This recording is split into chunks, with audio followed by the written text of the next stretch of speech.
नमस्कार दोस्तों, ocean network में आपका स्वागत है। मैं हूं ओमकार चौधरी।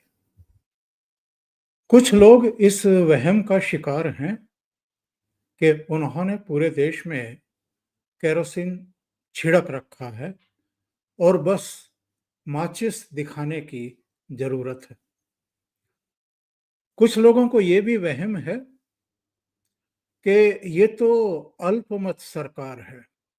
अकेले भारतीय जनता पार्टी को 240 सीटें ही तो मिली हैं और ये सरकार तो चंद्रबाबू नायडू, नीतीश कुमार, चिराग पासवान जैसों की कृपा पर टिकी हुई है। कुछ लोगों को ये भी वहम है कि ये जो वक्फ संशोधन बिल लाया जा रहा है, इस पर तो सरकार हिल जाएगी, सूखे पत्ते की तरह हिल जाएगी और पूरे देश में वो शाहीन बाग जैसे दृश्य उत्पन्न कर देंगे। कुछ लोगों की बयानबाजी, जुमा अलविदा के दिन, जो रमजान के दिनों में आखिरी जुमा होता है, उस दिन मुसलमानों के जो लीडर हैं, उन्होंने जिस तरीके से काला फीता बांध करके नमाज पढ़ी है और जिस तरह की बयानबाजी संभल को लेकर के, जिस तरह की बयानबाजी राणा सांगा को लेकर के, औरंगजेब को लेकर के अभी हाल में हुई है, ये इस बात के संकेतक हैं कि तैयारी तो कर रहे हैं ये लोग, लेकिन शायद इनको इस बात का एहसास नहीं है कि मोटा भाई उनको जरा प्यार से कहते हैं, क्योंकि गुजरात से आते हैं और बड़े भाई को वहां मोटा भाई कहते हैं। जैसे महाराष्ट्र में बड़े भाई को भाऊ कहते हैं, तो गुजरात में मोटा भाई कहते हैं। तो मोटा भाई की तैयारियां क्या हैं, इस बात का इनको शायद एहसास नहीं है। एक पुरानी कहावत है कि दूध का जला छाछ भी जो है वो फूंक फूंक करके पीता है। वक्फ संशोधन बिल का जहां तक प्रश्न है, उसको लाने से पहले कई तरह की तैयारियां केंद्र सरकार ने की हैं। हालांकि जेपीसी बनाई गई, उसमें मैराथन बैठकें हुई, सुनवाई हुई, अलग अलग पक्षों से उनका जो मत है वो जाना गया, वो दर्ज किया गया, सुझाया गया कि कितने संशोधन इसमें हो सकते हैं। 1 दर्जन से ज्यादा मान भी लिए गए, 40 रिजेक्ट भी कर दिए गए। तो भी माहौल को पूरा गरमाने की एक कोशिश है और एक साजिश भी है। और कुछ हिंदू पक्ष के लोग हैं जो अलग अलग मंदिरों के लिए, धर्म स्थलों के लिए लड़ते रहे हैं।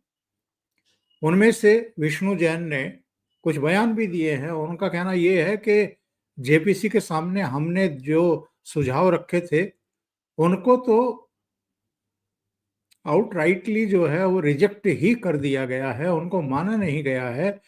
ये विधेयक भी आ रहा है, ये कानून बनाया भी जा रहा है, तो लगता नहीं है कि इसमें कुछ खास फायदा होगा देश की फिजा को ठीक करने के लिए, क्योंकि भूमि अधिग्रहण जो अवैध भूमि है इनके कब्जे में, उसको वापस लेने के लिए प्रावधान नहीं है। ऐसा विष्णु जैन को मैंने एक इंटरव्यू में कहते हुए सुना है। वो बाद की बात है, लेकिन हम जो बातचीत कर रहे हैं वो इस मुद्दे पर कर रहे हैं कि अमित शाह की तैयारियां किस तरह की हैं। अभी आवर्जन बिल जो है वो पार्लियामेंट में पारित कराया गया है, कल रखा गया, उसको पारित भी कराया गया और उस समय उन्होंने कुछ मुद्दों को लेकर के पश्चिम बंगाल पर, चूंकि उनकी भारतीय जनता पार्टी की निगाह है और बिहार हो या पश्चिम बंगाल हो, अब उनके टारगेट पर हैं, उनकी निगाह में हैं। और जिस तरीके की कामयाबी लोकसभा चुनाव में झटका लगने के बाद हरियाणा, महाराष्ट्र और दिल्ली में मिली है भारतीय जनता पार्टी को, जहां वो अपने मुख्यमंत्री नियुक्त करने में कामयाब रहे, तो अब उनका हौसला भी बुलंद है। चंद्रबाबू नायडू, नीतीश कुमार, चिराग पासवान जिस तरह मजबूती से उनके साथ खड़े हुए दिख रहे हैं, उनके बुलंद हौसलों की एक ये भी वजह है। और तीसरी बात ये है कि अगर नरेंद्र मोदी को ये जरा भी डर होता कि उनकी सरकार गिर जाएगी अगर मैं वक्फ संशोधन बिल लेकर के आऊंगा या मैं आवर्जन संशोधन बिल लेकर के आऊंगा या मैं one nation one election bill लेकर के आऊंगा, तो वो लाते ही नहीं, टाल देते।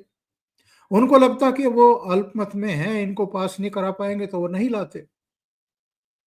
और दूसरी बात ये है कि जो राजनीति के जानकार हैं, उनका कहना ये है कि अगर इन मुद्दों पर नरेंद्र मोदी की सरकार गिर भी जाती है, तो उनको रत्ती भर भी इसकी चिंता नहीं है। अभी हाल में इंडिया टुडे ग्रुप का एक सर्वे आया था, अभी 1 महीना भी नहीं हुआ है। उसमें क्या बताया गया था? देश का मिजाज फिर से बदल रहा है। जो हाल 2024 में था, 2014 में था, वही 2025 में फिर से दिखाई दे रहा है। यानी भारतीय जनता पार्टी को अकेले दम पर पूर्ण बहुमत हासिल होगा अगर आज की तारीख में चुनाव करा लिए जाएं। और एनडीए जो अभी 293 सीटों पर खड़ा है, वो फिर से 230 से ऊपर दिखाई देगा।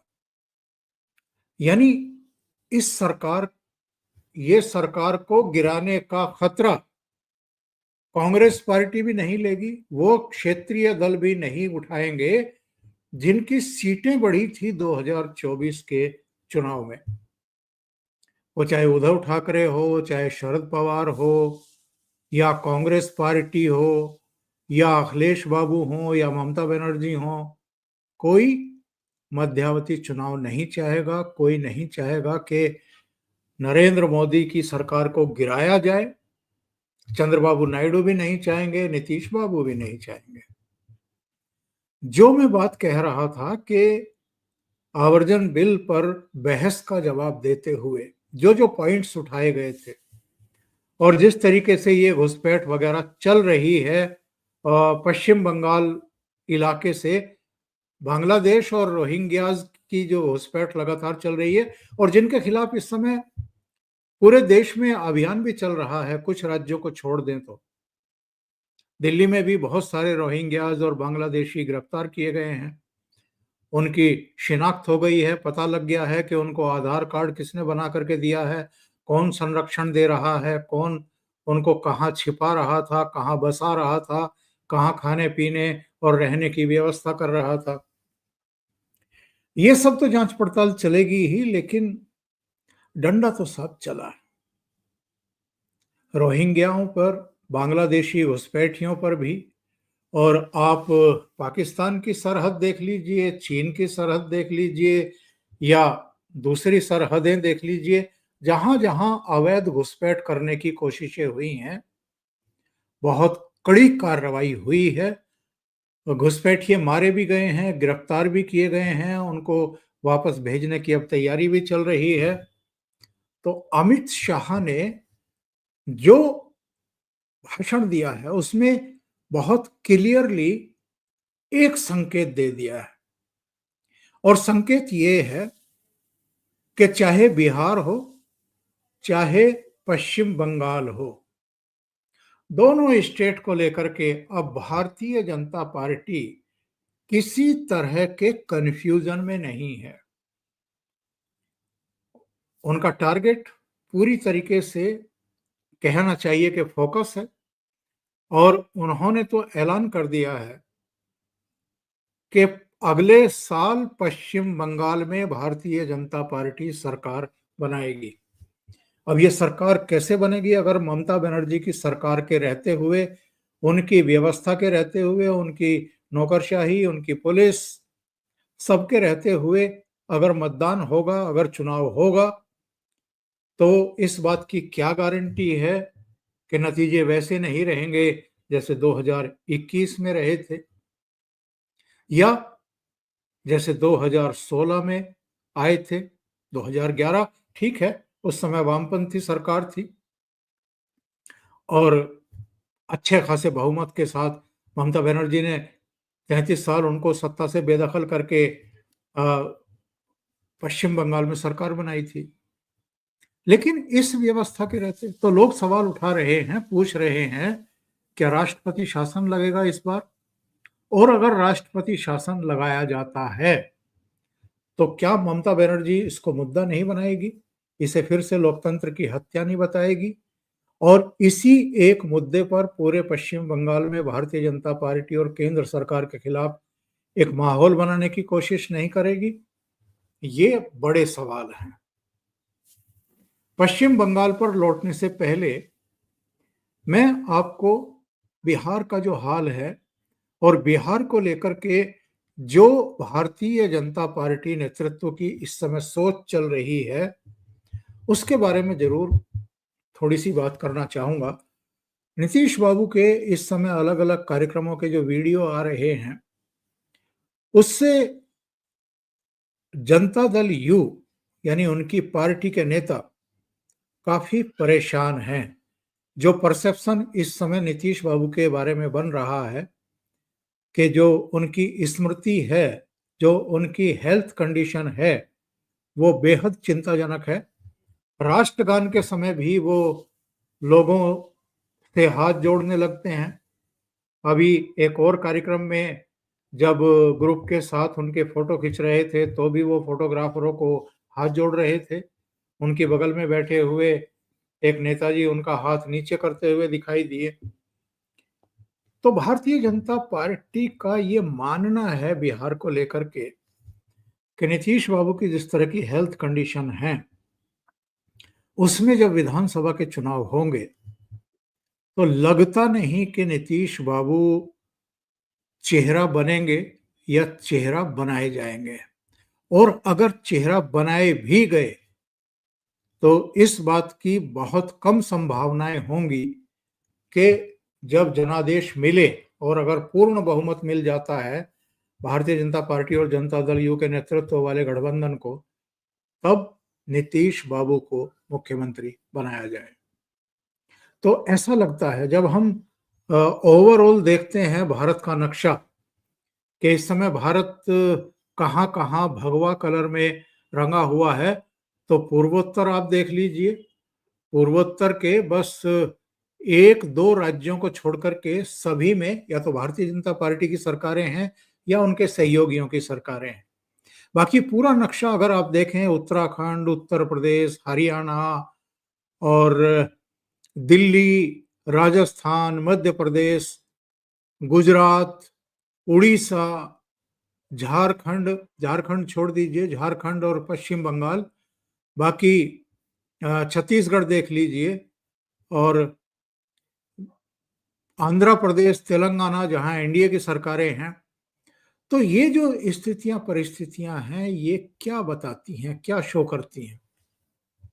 और ये तीन राज्य जो मैंने गिनाए हैं, हरियाणा, महाराष्ट्र और दिल्ली, ये तो लोकसभा चुनाव के नतीजों के बाद और केंद्र में नरेंद्र मोदी के तीसरी बार प्रधानमंत्री बनने के बाद डेवलपमेंट है कि तीन राज्यों में भारतीय जनता पार्टी के मुख्यमंत्री बन गए। पश्चिम बंगाल और बिहार दो ऐसे सूबे हैं जहां पर भारतीय जनता पार्टी अभी तक अपना मुख्यमंत्री नहीं बना पाई है। तो क्या अब वो समय निकट आता हुआ दिखाई दे रहा है कि इन दोनों राज्यों में भी भारतीय जनता पार्टी की सरकार बने? और जो मैंने कहा है कि इस बार अमित शाह बहुत कॉन्फिडेंट दिखाई दे रहे हैं और जो उनके भाषण हैं वो भी ये शो करते हैं।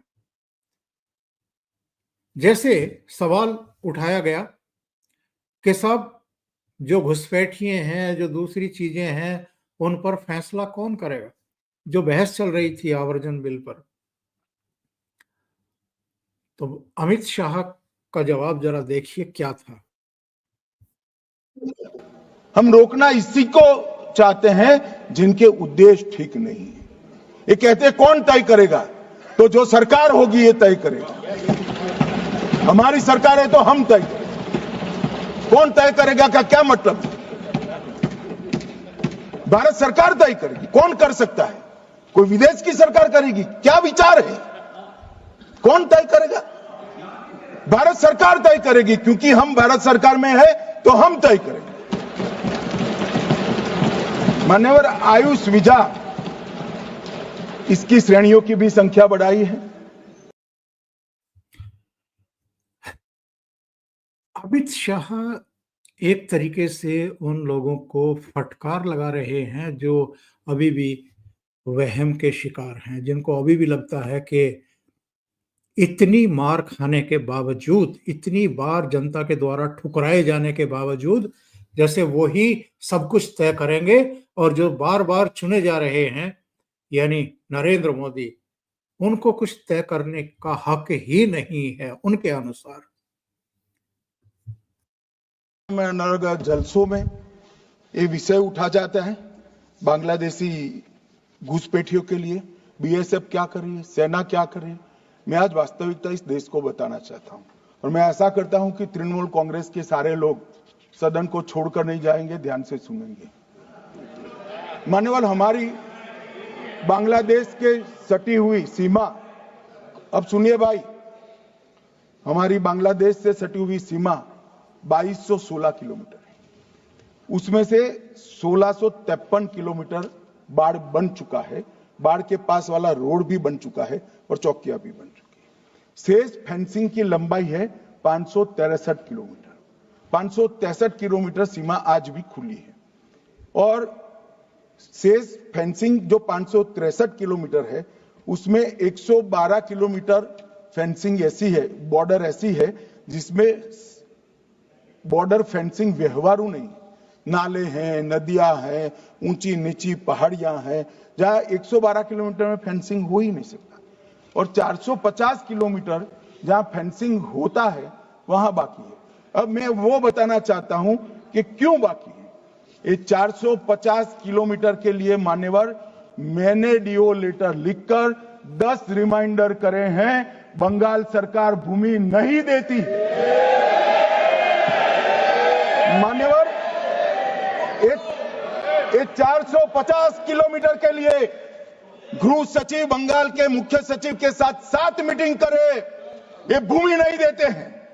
मान्यवर, जहां फेंसिंग लगाने जाते हैं, सत्ताधारी पार्टी का कैडर आकर हुड़दंग करता है, धार्मिक नारे लगाता है। और मान्यवर, मैं कहना चाहता हूं कि ये 450 किलोमीटर फेंसिंग रुकी है तो केवल और केवल बंगाल सरकार की दया की दृष्टि घुसपैठियों के पर जो है, इसके कारण।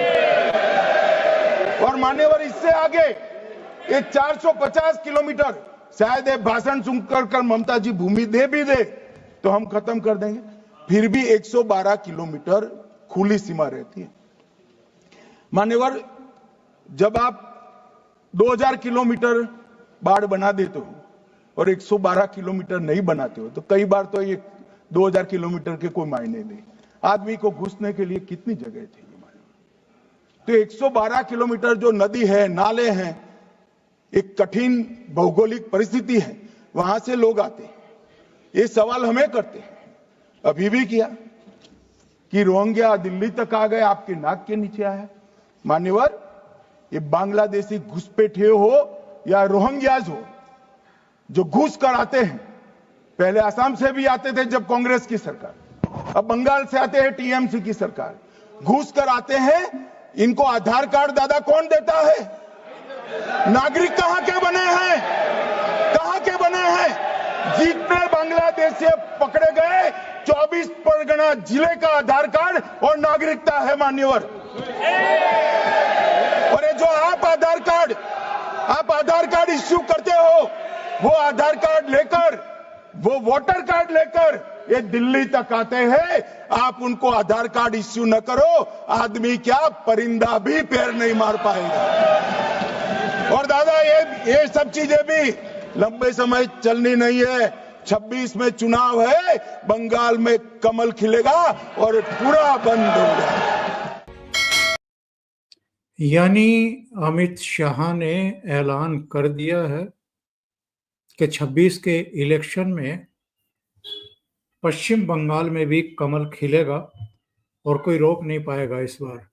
अब वो कैसे होगा, क्योंकि ताकत तो बढ़ी है भारतीय जनता पार्टी के। पिछले विधानसभा चुनाव में इनकी संख्या 3 से 77 पर पहुंच गई थी और जिस तरह की चीजें वहां चल रही हैं, जमीन पर चल रही हैं, वहां से जो खबरें आ रही हैं, ममता बनर्जी के खिलाफ नाराजगी तो बहुत जबरदस्त है। वो लंदन के दौरे पर है, हमने देखा है। केलॉग कॉलेज जो वहां ऑक्सफोर्ड यूनिवर्सिटी के तहत आता है, वहां जम करके नारेबाजी हुई उनके खिलाफ। संदेश हॉली पर भी जो है सवाल पूछे गए हैं, वहां महिलाओं पर जो अत्याचार हुए हैं। मेडिकल आर कॉलेज पर भी सवाल हुए हैं, वहां एक जो डॉक्टर बिटिया के साथ ज्यादती हुई, तो उसके साथ बलात्कार हुआ, उसकी हत्या की गई। इसके अलावा भी कई ऐसे मुद्दे रहे हैं जिन पर वो घेरी गई हैं। नतीजे आने के बाद जिस तरीके से हिंदुओं को टारगेट किया जाता है, हिंसा का शिकार बनाया जाता है, उस पर भी सवाल पूछे गए हैं ममता बनर्जी से। वहां पर नाराजगी बहुत जबरदस्त है उसके उनके प्रति। तो जो मैं कह रहा था कि बंगाल, जहां अभी तक चीफ मिनिस्टर नहीं बना भारतीय जनता पार्टी का, और पश्चिम बंगाल, बिहार और बंगाल दोनों जगह इस बार फोकस कर रही है भारतीय जनता पार्टी।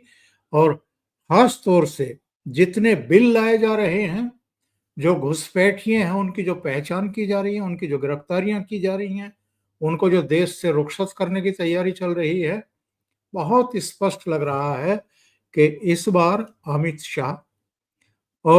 शाह भी किसके दिशा निर्देश पर, जाहिर है प्रधानमंत्री नरेंद्र मोदी के दिशा निर्देश पर काम कर रहे हैं। होम मिनिस्ट्री, सारी ब्यूरोक्रेसी, राज्य भी सारे, तो एक बड़ी तैयारी है और मुझे लगता है कि जोरदार तैयारी है। इस बार डंडा जो है वो ठीक तरीके से चलने वाला है। अभी के लिए इतना ही। बहुत बहुत धन्यवाद। अगर आपको ये चैनल और इसके कंटेंट पसंद आ रहे हैं तो लाइक करें, कमेंट करें, वीडियो को शेयर भी करें। अभी तक अगर आपने ये चैनल सब्सक्राइब नहीं किया है तो सब्सक्राइब कर लें, साथ में लगे बेल आइकॉन को दबा दें ताकि आगे आने वाले वीडियो और उनके नोटिफिकेशन आप तक पहुंचते रहें। बहुत बहुत धन्यवाद। नमस्कार।